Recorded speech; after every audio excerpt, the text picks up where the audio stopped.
तो लो बच्चों, कैसे हो आप लोग? आई होप आप लोग अच्छे होंगे और मस्त तरीके से अपने बोर्ड एग्जाम की तैयारी में लगे होंगे। जैसा कि आप लोगों को पता है कि हम लोगों ने चैप्टर 10th और चैप्टर 11th और चैप्टर 12th को पढ़ लिए थे। अभी हम लोग ना एक चैप्टर को छोड़ दिए हैं, वो है पार्ट 9। आज ना हम उस चैप्टर का मोटा मोटी क्वेश्चन आंसर देखेंगे और जिससे हम लोग इस चैप्टर को पूरा समझने का कोशिश करेंगे। तो चलिए चलते हैं अपने चैप्टर की तरफ। क्या कहता है सबसे पहला क्वेश्चन कहता है क्या कि अभिन्यू क्या है और वह कहाँ अवस्थित है। सबसे पहला क्वेश्चन कहता है क्या, एक बार पढ़िएगा आप लोग भी हमारे साथ, कि अभिन्यू क्या है और वह कहाँ अवस्थित है। तो सबसे पहले कह रहा है कि अभिन्यू एक स्थान है। अभिन्यू एक क्या है? स्थान का नाम है, जो दक्षिण फ्रांस रोन नदी के किनारे बसा एक पुराना शहर है। उसके बाद कहता है कि अगले क्वेश्चन की तरफ चलते हैं। कहता है हर वर्ष अभिन्यू में कब और कैसे समारोह हुआ करता है। कहता है अभिन्यू में हर एक वर्ष, प्रति वर्ष, जैसे हम लोगों के यहाँ प्रति वर्ष कोई भी पर्व होता है तो वह कब और कैसे समारोह होता है, किस प्रकार का होता है, वह पूछ रहा है। तो सबसे पहला क्वेश्चन है, दूसरा नंबर क्वेश्चन है, कहता है हर वर्ष अभिन्यू में गर्मी में फ्रांस और यूरोप का एक अत्यंत प्रसिद्ध और लोकप्रिय रंग समारोह हुआ करता है। कैसा समारोह हुआ करता है? तो रंग समारोह हुआ करता है। चलिए नेक्स्ट क्वेश्चन में चलते हैं। क्वेश्चन नंबर 3 क्या कहता है, एक बार पढ़िएगा हमारे साथ, आप लोग भी क्वेश्चन को पढ़ते रहिएगा तभी जाके अच्छे से समझ में आएगा। कहता है क्या,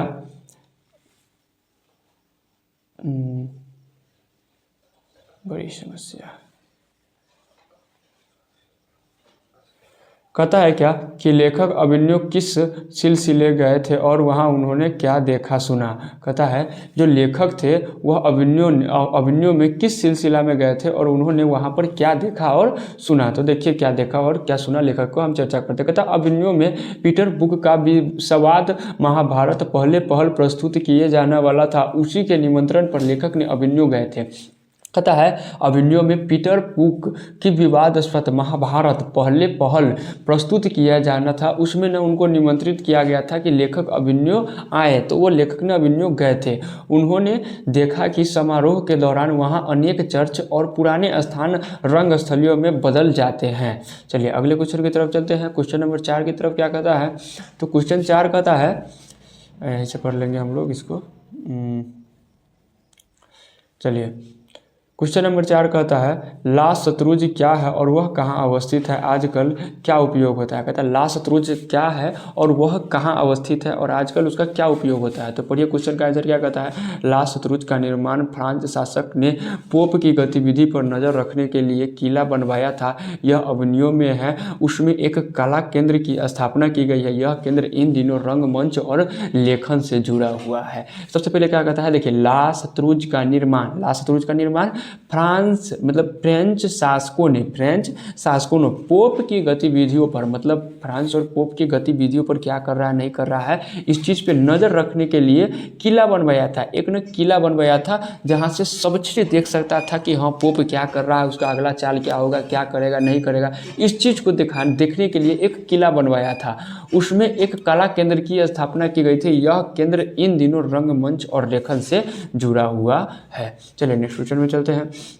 क्वेश्चन नंबर 5 क्या कहता है, तो क्वेश्चन नंबर 5 कहता है कि ला शत्रुज का अंतरंग विवरण अपने शब्दों में प्रस्तुत करते हुए यह स्पष्ट कीजिए कि लेखक ने उसके स्थलपत्य को मौन का स्थलपत्य क्यों कहा। तो चलिए इसका आंसर पढ़ते हैं। कहता है ला शत्रुज फ्रेंच शासकों द्वारा निर्मित कला के कैथुसियन संप्रदाय का एक ईसाई मठ था। कैसा मठ था? ईसाई मठ था। जैसे हम लोगों के गाँव समाज में होता है ना, कोई ऐसा मठ, पुराना मठ, तो उसका कोई ना कोई नाम दे, तो उसी प्रकार वहाँ के मठ जो था उसका नाम क्या था? ईसाई मठ था। कहता है उसके भीतर भाग में ईसाइयों संत और चेम्बर्स बने गए थे, मतलब ना बनाए गए थे उसके अंदर ना ईसाई मठ और वहाँ चेम्बर बनाए गए थे। उसके बाद कहता है कि जो न एकदम शांत है, दो कमरे के चेम्बर सुसज्जित थे। 14वीं सदी के फर्नीचर लगे हुए थे।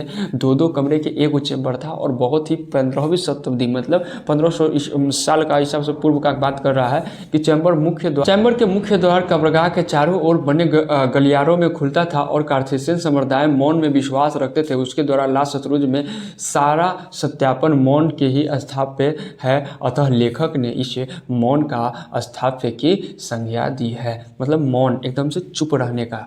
चलिए अगले क्वेश्चन में चलते हैं। क्वेश्चन नंबर 6 में क्या कहता है, तो क्वेश्चन नंबर 6 कुछ ऐसा है एक बार पढ़िएगा आप लोग भी।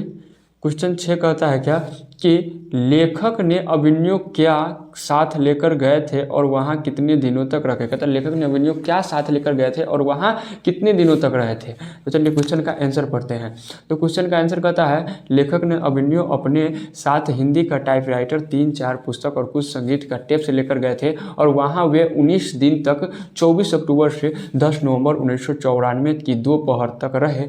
कुल 19 दिनों में वहाँ रहकर उन्होंने 35 कविताएं और 27 गद्य की रचना की थी। चलिए नेक्स्ट क्वेश्चन कहता है, नेक्स्ट क्वेश्चन नंबर है 7 और 7 नंबर क्वेश्चन पढ़ते हैं और उसका आंसर जानने का कोशिश करते हैं। चलिए तो 7 नंबर क्वेश्चन कहता है प्रतीक्षा करते हैं पत्थर, क्या कहता है प्रतीक्षा करते हैं पत्थर शीर्षक कविता में कवि क्यों और कैसे पत्थर की मानवीय करता है। कहता है कि प्रतीक्षा करते हैं पत्थर एक लेख है जो कि कवि क्यों और कैसे पत्थर की माननीयकरण करता है, किस पत्थर के और क्यों करता है, इस चीज़ को कहता है बताने के लिए। चलिए कवि महोदय का एकांतवास मौन के विश्वास रखने वाले संप्रदाय के स्थान में था। उनके ऊपर भी मौन साधना का प्रभाव हुआ। वे एक मौन रूप में प्रतीक्षा कर रहे थे, पत्थर को ही मानवीय कर डाला। चलिए नेक्स्ट क्वेश्चन में चलते हैं। अगले क्वेश्चन क्या कहता है, तो अगला क्वेश्चन कहता है 8 नंबर क्वेश्चन कहता है बुआ कि एक बार ही बोल दी है कि आप लोग हमारे साथ पढ़ते रहिएगा। कहता है नेक्स्ट क्वेश्चन कहता है कि अभिनयों के प्रति लेखक कैसे अपना सामान्य प्रदर्शन करते हैं। तो कहता है क्या कि अभिनयों के प्रति, क्या कहता है अभिनयों के बारे में लेखक कहते हैं कि वे सुंदर है, सघन है, सुनसान दिन और रातें थी जो वह पवित्र और आसक्ति के भरा हुआ था। यह पुस्तक उन सबकी स्मृतिया का दस्तावेज है। अभिनयों को उसी मठ में रहकर लिखी गई है जो पाया उसके लिए गहरी कृतज्ञ मन में है और जो खोया उसके लिए काफ़ी अफसोस भी है। जैसे होता है ना कि जो पा लिया उसके लिए बहुत अंदर ना एकदम पा लिया, चलो भाई हाँ हमारा आत्मा ना तृप्त हो गया कि कोई चीज़ को हम पा लिए, बहुत अच्छा लगा, और कोई चीज़ ना हम खो लेते हैं तो उसके लिए ना हमको अफसोस होता है, ओ काश हम भी जाते, हम भी देखते, हम भी सुनते और उसको ना लेके आते, यहाँ पर देखते क्या क्या कैसे कैसे हो रहा है, कैसा स्थान है, घूमने का जगह कैसा है। तो ये सब चीज़ का भावना बताते हैं। अब नेक्स्ट क्वेश्चन में चलते हैं। क्वेश्चन नंबर 9 कहता है कि मनुष्य जीवन से पत्थर की क्या समानता और विषमता है। मनुष्य मतलब हमारे जीवन से, पत्थर मतलब हम लोगों के जीवन से पत्थर की क्या समानता है, हमरा ओकरा में क्या मिलता है, इस चीज़ को लेखक बताना चाह रहे हैं। तो पढ़िए तो क्या कहता है कि कहता है मानवीय जीवन में सुख और दुख के समय व्यतीत होते हैं। जीवन परिवर्तनशील पथ पर अक्सर होते हैं। मानव उतार चढ़ाव देखता है। पत्थर भी मानव की तरह परिवर्तनशील होता है, समय का सामना करता है। पत्थर भी शीत और ताप दोनों को संगनीय पाता है और मानव अपने प्राचीन गाथा को गाता है। पत्थर भी प्राचीनता को अपने में सहज करता है। मानव अपनी भावनाओं को प्रकट करता है और अपने अनुभव को व्यक्त करता है, परंतु शांत रहता है। कहता है कि जैसे पत्थर में हम लोगों के अंदर दुख सुख सहने का क्षमता होता है, उसी प्रकार पत्थर को भी जब एक हथौड़ा से छेनी से तोड़ा जाता है तो उसके अंदर भी एक क्षमता रहता है। और जैसे हम लोग उतार चढ़ाव अपने जीवन में लगा रहता है, वैसे ही उसको तोड़ फोड़ के उसके भी जीवन में उतार चढ़ाव लगा रहता है। कहता है मानव अपनी भावनाओं को प्रकट करता है, अपने अनुभव को व्यतीत करता है, परंतु शांत रहता है। मानव हर स्थिति से गुजरते हैं, अभिव्यक्ति नहीं करता है। मनुष्य की कविता में शब्द होते हैं लेकिन पत्थर निःशब्द कविता रचना करता है। कहता है मनुष्य की कविता में शब्द होते हैं लेकिन पत्थर जो है निःशब्द कविता की क्या करता है, रचना करता है। कहता है मनुष्य झुककर नमन करते हैं लेकिन पत्थर बिना माथा झुकाए प्रार्थना करता है। इस प्रकार मनुष्य जीवन से पत्थर की समानता और विषमता दोनों हैं। चलिए नेक्स्ट क्वेश्चन में चलते हैं, क्वेश्चन नंबर 10 में। तो क्वेश्चन नंबर 10 कहता है क्या कि बढ़िया। क्वेश्चन नंबर 10, इस कविता से आप क्या सीखते हैं, मतलब इस कविता से आपने क्या सीखा। तो पढ़िए क्या कहता है कि इस कविता से, क्या कहता है इस कविता से हम लोग यह सीखते हैं कि अपने लक्ष्य की प्राप्ति मौन रहकर निरंतर कर्म करते रहना चाहिए। जब हमको लक्ष्य का प्राप्ति करना है, जैसे हम लोग पढ़ाई कर रहे हैं, हमको ना बोर्ड में कुछ अच्छा नंबर लाना है, अपने 10th बोर्ड में कुछ अच्छा नंबर लाना है, तो ज़रूरी नहीं है कि तुम बोल के किसी के सामने बन के कि हाँ हम बहुत पढ़ रहे हैं, दिखावा करके मतलब मतलब पढ़ाई करो ना करो, किसी के सामने दिखावा कर रहा, ऐसे पढ़ाई करने से कोई मतलब नहीं बनता है। तुम ऐसा मेहनत करो, निरंतर कर्म करो, बिना बोले मौन रहकर, चुप रहकर पढ़ाई करो और ऐसा रिजल्ट लाओ कि लोग देखें हाँ पढ़ाई किया है तो इसका निरंतर लक्ष्य लाया है। जब पढ़ रहा था तो कोई नहीं बोल रहा, कुछ नहीं बोल रहा था, एकदम से चुपचाप पढ़ रहा था, रिजल्ट लाया था तो हल्का मचा दिया है भाई।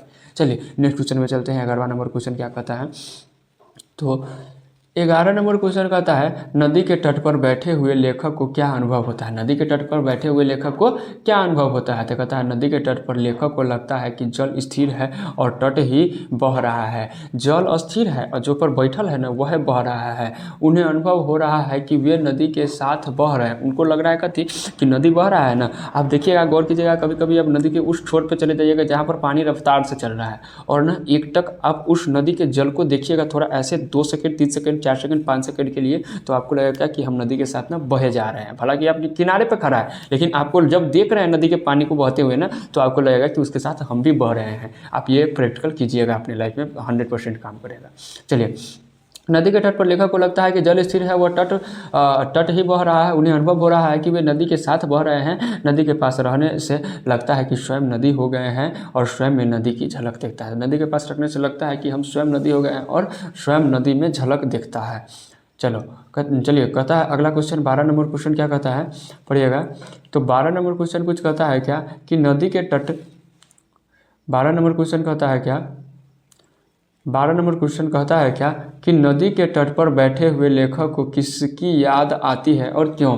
तो कहता है कि नदी के तट पर बैठे हुए लेखक को विनोद शुक्ल कुमार की एक कविता याद आती है, क्योंकि लेखक न तट पर बैठकर अनुभव करते थे कि वे स्वयं नदी हो गए हैं। इस बात की पुष्टि करते हुए शुक्ला जी ने नदी चेहरा से मिलन जाने की बात कहते थे। उनकी रचना लेखक की प्रासंगिक लेखक की शुक्ला की कविता याद आती है। चलिए अगले क्वेश्चन में चलते हैं। नदी और कविता में लेखक क्या समानता पाते हैं। नदी और कविता में लेखक क्या समानता पाते हैं, तो चलिए पढ़िए। सबसे पहले क्वेश्चन को बोले हैं, तो क्वेश्चन पढ़ना है नदी और, तो अगला क्वेश्चन कहता है क्या कि नदी और कविता में लेखक क्या समानता पाते हैं। तो पढ़िए, तो जिस प्रकार नदी सदियों से हमारे साथ रह रही है उसी प्रकार कविता भी मानव जीवन में संगनीय रही है। कविता आज से नहीं बन रहा है, अगर भला हम लोग आज नहीं पढ़ रहे हैं, कविता हमारे पूर्वजों से चलते आ रहा है, बहुत सारे पहले बहुत जमाना से चलते आ रहा है। जो पूर्वज के पूर्वज की कविता उनके समय भी था। कहता है नदी में विभिन्न जगहों से जल आकर मिलता है और वह प्रवाहित होकर सागर में समाहित हो जाता है। नदी में अलग अलग जगह से जल मिला और वह प्रवाहित होकर महासागर में, बड़े सागर में समाहित हो जाता है। हर दिन सागर में समाहित होने के बावजूद भी उसमें जल कभी नहीं भरता है। क्या लगता है आपको कि इतना जल मात्रा जो है सबसे बृहद, मतलब कि बृहद जल के कारण हमारे पृथ्वी को नीला ग्रह भी कहा जाता है। आप लोगों को आई थिंक पता होगा, जनरल नॉलेज का क्वेश्चन है। तो कहता है क्या कि जैसे कि नदी में पानी बह जा रहा है लेकिन कभी देखे हैं कि सागर को उथल गया है, एकदम भर गया है? नहीं। अब क्यों नहीं भरा, देखिए हर दिन सागर में समाहित होने के बावजूद भी उसमें जल कभी नहीं भरता है। किसी प्रकार की कविता में भी विडंबनाएं, शब्द विभंग, जीवन छवियाँ और कथी होता है प्रतिया आकार मिलती है और ताकतवर होती रहती है। जैसे नदी जल रिक्त नहीं होती है वैसे ही कविता शब्द रिक्त नहीं होता है। जैसे नदी का जल खाली नहीं होता वैसे ही कविता खाली नहीं होता है। इस प्रकार नदी और कविता में लेखक अपने समानता को पाते हैं। चलिए अगले क्वेश्चन में चलते हैं और लास्ट क्वेश्चन है, कहता है 14 नंबर क्वेश्चन कहता है क्या है, तो 14 नंबर क्वेश्चन कहता क्या है कि किसके पास तटस्थ रह पाना संभव नहीं हो पाता है और क्यों। किसके पास तटस्थ रह पाना संभव नहीं होता है और क्यों। तो चलिए क्वेश्चन में चलते हैं। क्वेश्चन कहता है नदी और कविता के पास रहकर तटस्थ रहना संभव नहीं है। नदी किसी को अनदेखी नहीं करती है, वह सब को भिगोती है, अपने साथ करती है। कविता में भी न जाने कहाँ से कैसी विषमताएं शब्द विभिन्न जीवनों में छवियाँ और प्रगतियों आकार आकर मिलती है और उसी का रूप धर लेती है। हम इसकी आभूति से बच नहीं सकते। कहता है इस प्रकार नदी किसी को न किसी को बड़ा छोटा मानती है, सबको एक साथ भिगोती है, उसी प्रकार कविता भी किसी से कोई द्वेष नहीं रखती है और अपना रूप धर लेती है और हम इसकी अभूति से बच नहीं सकते हैं। चलो कहता है कथी, एक मोटिवेटेड शायरी हो जाए तो शायरी क्या कहता है कि एक बार पढ़िएगा। जीतेंगे हम वे वादा करो, जीतेंगे हम ये वादा करो, कोशिश हमेशा ज़्यादा करो। मतलब कम कोशिश करेंगे तो कम ही मिलेगा, अगर कोशिश ज़्यादा करेंगे तो ना सही ज़्यादा मिले लेकिन उसके आसपास तो मिल ही जाएगा। तो कहता है जीतेंगे हम ये वादा करो, कोशिश हमेशा ज़्यादा करो, किस्मत भी रूठे पर हिम्मत ना टूटे। किस्मत रूठ जाए कि हाँ तू कितनो मेहनत कर लेबे, तुमने ना किस्मत में नहीं लिखल है, तुमको नहीं होगा। किस्मत भी रूठ जाए लेकिन हिम्मत ना टूटे, ना तुम इस बार नहीं हुआ, इस बार किस्मत खराब है, हर बार किस्मत खराब नहीं हो सकता है। मजबूत इतना इरादा करो, मजबूत इतना इरादा करो कि किस्मत भी छोड़ दे साथ लेकिन हिम्मत न टूटे। मजबूत इतना इरादा करो कि अब की बार 400 पार लाना है तो लाना है। चलिए यहीं पे एंड करते हैं क्लास को। थैंक यू, जय हिंद, जय भारत। अगर आपको वीडियो अच्छा लगा हो तो वीडियो को लाइक कर, चैनल को सब्सक्राइब कर, बेल आइकन दबाना मत भूलिएगा।